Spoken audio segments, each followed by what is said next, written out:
Boa noite, pessoal. Tudo bem? Meu nome é Lucas, como vocês já conhecem, eu sou o CFO da Trading Condados e eu estou aqui hoje nesse episódio com o Vitor, o nosso CEO, e também pessoal, o Gustavo Abud. Gustavo Abud trabalha no mercado financeiro há um tempo muito relevante e hoje toca Analytics numa grande corretora aqui do Brasil. Boa noite, pessoal. Prazer estar aqui hoje com vocês.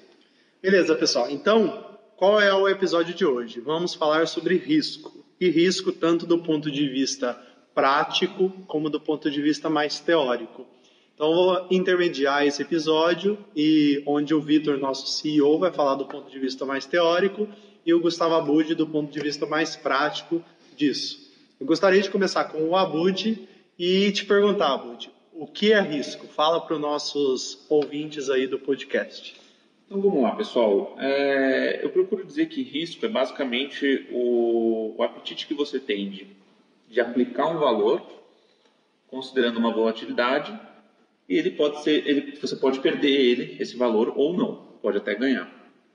Então, em uma definição básica, risco é o seu apetite de aplicação em determinados ativos com volatilidade, na qual você tem o conhecimento, né? Você tem um perfil agressivo e está disposto a perder um determinado valor ou até mesmo ganhar.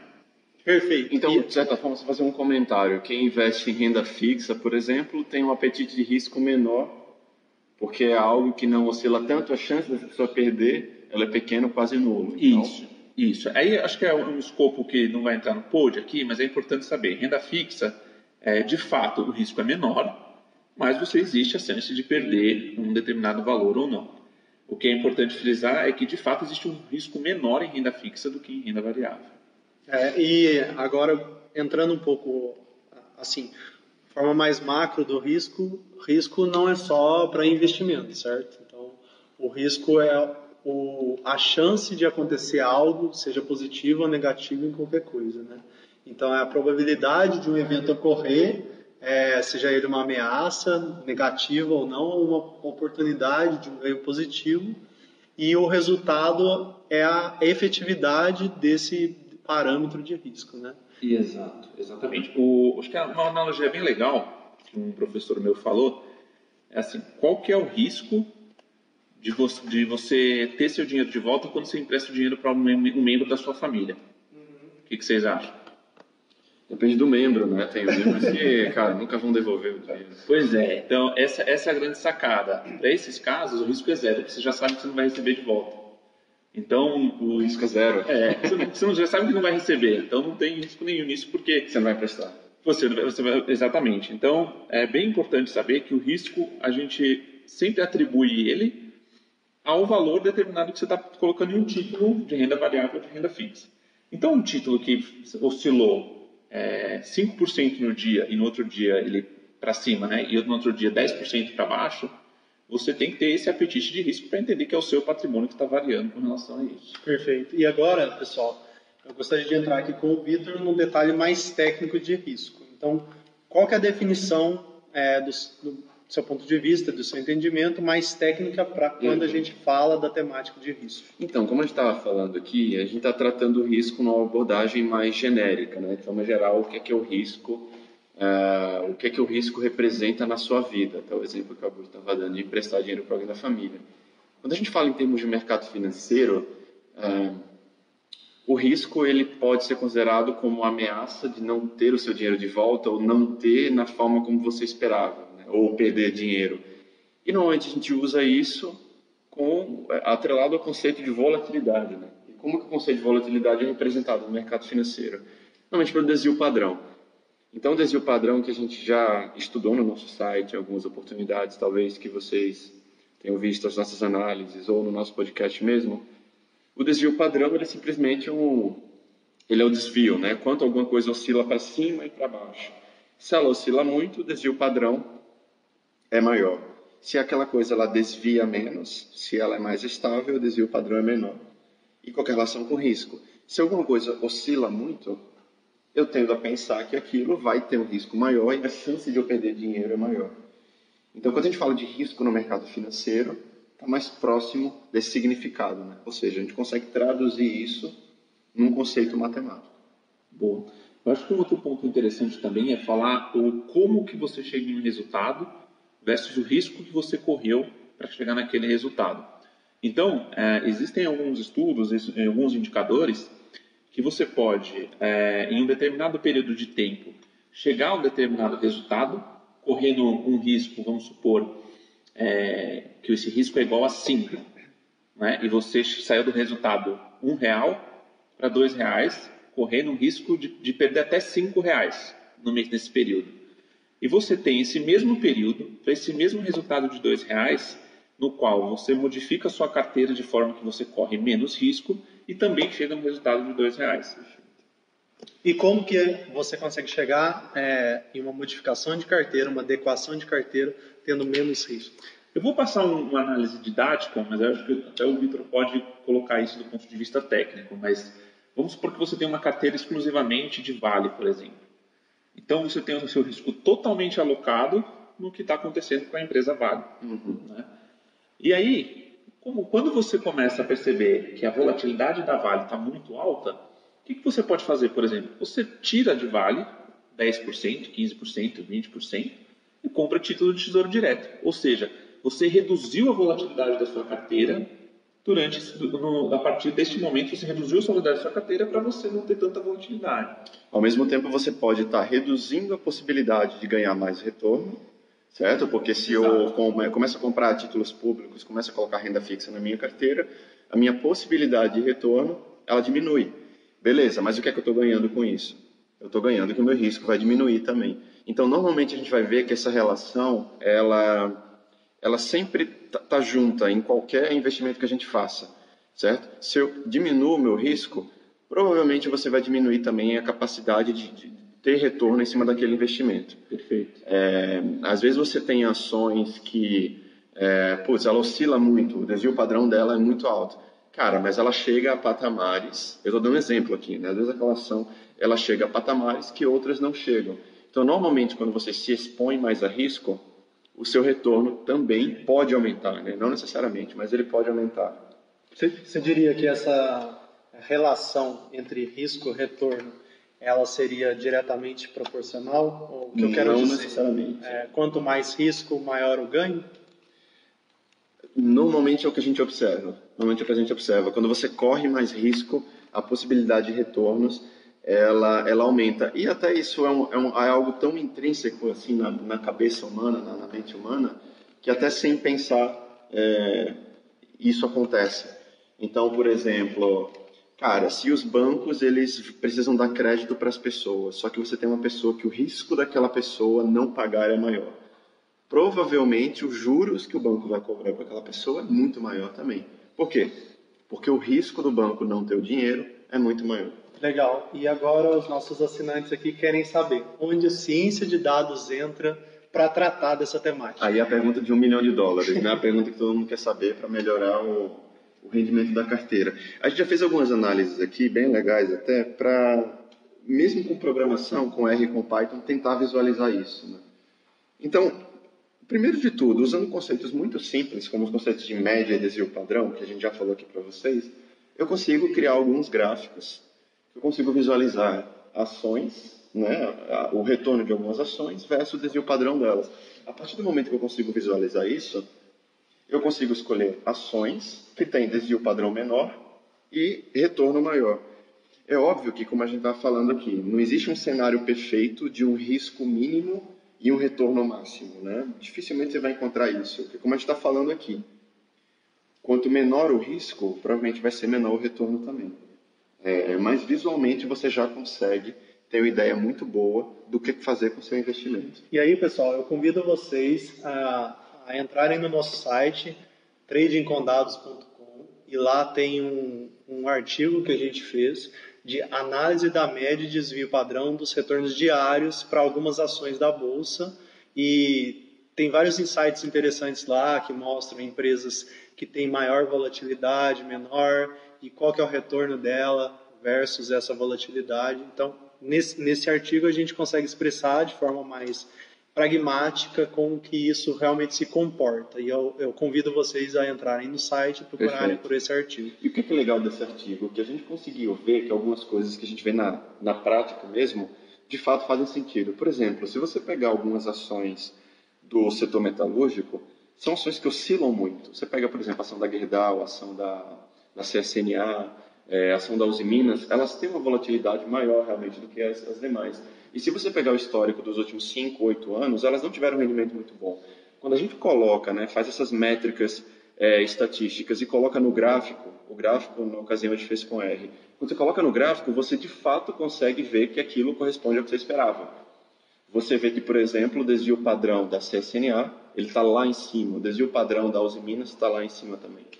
É muito interessante, né, para quem acompanha o mercado financeiro, você vê que aqueles cálculos, aquelas medidas estatísticas que você estuda, estão correspondendo com a realidade. Eu acho que o mais legal disso é que essa análise consegue responder o como você ganhou, né? Então, não adianta a gente sair de uma carteira de R$1 e ir para uma carteira de R$5 sem saber como que eu ganhei isso. Então, eu posso sair de uma carteira de R$1, correr o risco de perder R$1.000, né, durante esse período, mas beleza, eu ganhei R$5 no final. Da mesma forma que eu posso sair de uma carteira de R$1, correr o risco de perder só R$3 e eu conseguir ganhar R$5.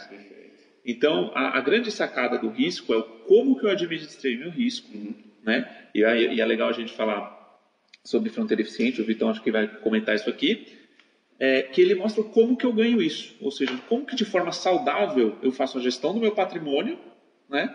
E corro o menor risco possível buscando a maior rentabilidade. Perfeito, exatamente isso.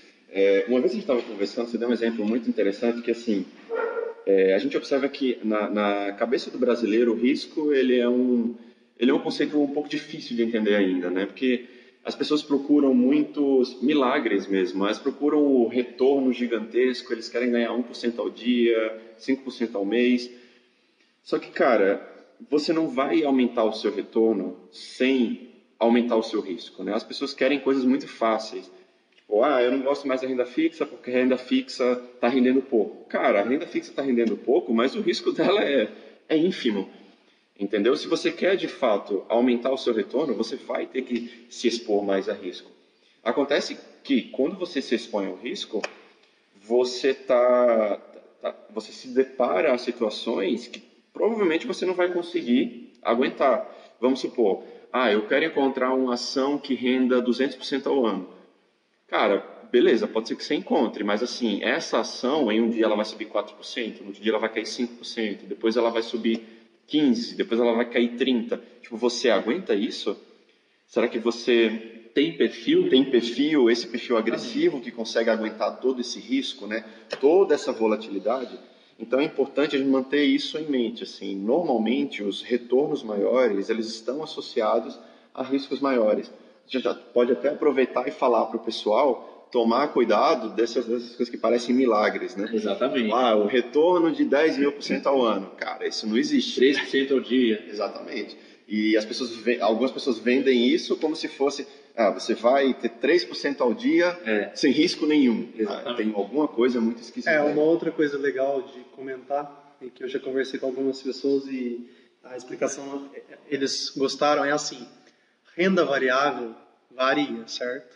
Por isso que ela é renda variável. E ela varia tanto para cima como para baixo. Então ela pode ser negativa. Como alguém chega para você, e agora a gente está entrando agora numa seara de pirâmide financeira, de pessoas que prometem ganhos extraordinários, como que uma pessoa consegue te prometer um ganho altíssimo em renda variável, que é a renda que pode cair? Não existe, né? Exatamente. Isso aí simplesmente é picaretagem, é mentira. Corra, fuja, não coloque dinheiro nenhum. No mínimo desconfiem, né? Porque o que a gente mais tem visto, principalmente com a queda da taxa Selic, é justamente as pessoas prometerem rentabilidade acima de um título de renda variável ou até de renda fixa, né? E que quando você olha friamente para 3% ao dia, é algo assim, a ponto de dizer que não tem como, né? Seria algo assim, fora da curva, que com certeza não estaria assim uma pessoa te ligando para falar que ia ganhar 3%. Quem está ganhando isso, Exatamente. se está ganhando isso, não vai contar para as outras pessoas. Exatamente. Porque é isso que eu faria. Pensando de uma forma bem simples assim. Só eu quero ganhar 3% ao dia. Eu não quero que as outras pessoas ganhem. Exatamente. Exatamente. Porque no mercado financeiro, se alguém está ganhando, alguém está perdendo porque outra pessoa está vendendo. Exatamente. Então, tem que levar esse ponto em consideração. Mas assim, uma coisa que eu queria voltar aqui para a gente é voltar os olhos para a ciência de dados e para análise de dados usando Python. Python e R, enfim. Como que essas ferramentas conseguem auxiliar a gente a estudar melhor essa causa e efeito, eu diria, de risco-retorno, e como que isso alavanca a nossa possibilidade de entender melhor o mercado e, com isso, possivelmente obter um rendimento melhor ou ter uma oscilação inferior de carteira. Então, eu aproveito para tocar um pouco no ponto que o Abud estava falando, que assim, cara, esqueci muito bem agora o que eu ia falar.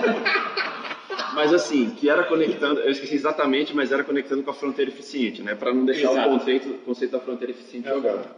Mas assim, qual que é a beleza da gente analisar o risco dentro do mercado financeiro? Quando você tem a renda fixa, cara, o risco é muito pequeno, o risco é mínimo, então você não precisa se preocupar muito com isso.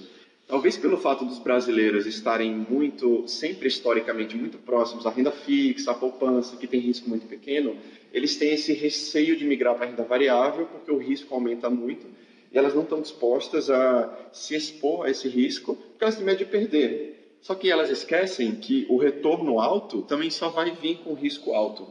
E a beleza de usar a ciência de dados dentro do mercado financeiro, dentro da renda variável, é exatamente essa. Porque apesar do risco ser uma ameaça, eu consigo minimizar o risco. Eu consigo estudar o risco. Quando que o risco acontece? Qual combinação de ações me dá o maior risco? Eu não conheço outra forma, além de usar meios estatísticos, de ciências de dados e análise de dados, para encontrar isso. Perfeito. Né? Então, talvez, a gente vem com um papel muito interessante aqui para os investidores e para o mercado financeiro, de falar para o brasileiro assim, cara, o risco existe, tudo bem, mas a gente vai mostrar que você tem como minimizar o risco. Exatamente. Você tem como mitigar o risco, tratá-lo e assim talvez tomar decisões melhores de investimento. E aí que vem a fronteira eficiente, agora eu lembrei do gancho que eu ia fazer. Isso que eu ia perguntar, de forma mais prática, como que a gente consegue entender esses comportamentos e minimizar o risco a fim de maximizar o seu retorno? Então, como a gente estava falando aqui, né, o Abud estava dando exemplo de ações, tal, a ação tem risco maior, tal. Beleza, imagina que eu comprei uma ação tal e aí achei que a volatilidade era muito alta, fui e coloquei um tesouro direto para baixar um pouco o risco. Beleza, mas o risco abaixou. Mas imagina que eu comprei mais 3 ações em porcentagens aleatórias. Quanto que está o meu risco? Eu posso calcular esse risco a partir da volatilidade mesmo, vou lá, calculo e anoto. Suponho que depois eu comprei uma 4ª ação. Qual foi a porcentagem daquela ação que eu comprei frente à minha carteira? Vou lá e anoto. Se eu fizer isso em milhares de combinações para várias ações, de uma forma muito simples falando, a gente chega ao conceito da fronteira eficiente. O que é a fronteira eficiente? Basicamente é um gráfico, certo? É uma forma gráfica em que eu tenho milhares de combinações de portfólios e essa fronteira, que é o meu limiar, né, fala até onde eu consigo chegar, ela vai ter as combinações ótimas de ações, certo? Que para um dado risco eu vou ter o maior retorno. A gente não vai entrar muito aqui na parte matemática, de como calcular as fórmulas exatamente, mas para quem estiver interessado e quiser pesquisar depois, essa teoria ela é derivada, né, da teoria do Markowitz, que ganhou um prêmio Nobel na década de 50. E a teoria do Markowitz ele era focada nesse objetivo. Como que eu otimizo o meu portfólio? Como que eu mudo as porcentagens de cada ação que eu tenho, de forma a ter o maior retorno e o menor risco? Então, pessoal, existe mais um artigo aqui dentro do nosso site, tradingcondados.com, que diz fronteira eficiente na prática. Como que você consegue otimizar a alocação de ações num portfólio? Tá? Esse artigo explora toda essa ciência por trás da fronteira eficiente e coloca na prática também, usando Python, como que as coisas acontecem. Certo? Exatamente. Essa é uma série de artigos, são 3 artigos em que a gente mostra passo a passo, desde o cálculo dos retornos, até o cálculo da volatilidade, até plotar mesmo a fronteira eficiente. Então, pessoal, eu acho que hoje, para a gente falar especificamente de fronteira eficiente, é um capítulo à parte e eu convido vocês a primeiro dar uma olhada no estudo que está publicado no nosso site, entender um pouquinho melhor como essas coisas funcionam e talvez a gente traga aqui em um novo podcast um específico para falar de fronteira eficiente, como que isso ajuda você a melhorar o seu portfólio e a conseguir minimizar risco e maximizar retorno. Eu acho que, acima de tudo, seria interessante as pessoas se sentirem à vontade com o conceito de risco, né? Uhum. A gente já falou aqui sobre a média, o que é média, o que são retornos, que é um conceito primordial de falar, né? Todo investidor deveria saber. Correlação. Falamos de risco agora, que é um conceito também fundamental, né? Que a gente acha, assim, que o brasileiro ele deve se sentir mais confortável com esse conceito. Eu acho que, naturalmente, o próximo conceito que a gente deve abordar é o da fronteira eficiente, né, que une todos esses conceitos. Uma coisa, pessoal, que eu também queria deixar aqui de antemão para vocês, é que eu já tinha falado que a gente ia trazer convidados, a gente vai continuar trazendo outros convidados, e não necessariamente focando em conceitos mais técnicos envolvendo o mercado financeiro. A gente pode falar também como é que está o ambiente hoje, quais são as perspectivas econômicas, eventualmente se a gente trouxer um economista, uma pessoa mais focada nessa área de research, né, que a gente fala. E eu convido vocês a continuarem ouvindo o nosso podcast e também mandar sempre feedback sobre o podcast, sobre os nossos materiais, que estão lá no site. Então é só entrar em contato no contato trading. O nosso e-mail? Isso, nosso e-mail. contato@tradingcondados.com. Isso, perfeito. E além disso, podem entrar também em contato pelo site no Fale Conosco, que tem lá na barrinha do canto inferior direito, tá? Para quem não registrou no nosso site ainda, se registra lá, né? Faz o cadastro para acompanhar o nosso conteúdo. Você vai receber aí um e-mail toda vez que a gente postar uma análise nova. A gente em breve vai publicar uma análise nova aí que o Rodrigo está escrevendo sobre o ARIMA, né? O modelo de séries temporais. Então é isso, fiquem ligados que o conteúdo de Fronteira Eficiente está chegando em breve. Eu gostaria de falar obrigado pela participação do Gustavo Abud aqui. Valeu, Abud, obrigado pela participação. Valeu. Nos vemos no próximo podcast. Obrigado, pessoal. Valeu, gente. Abraço, até a próxima. Valeu.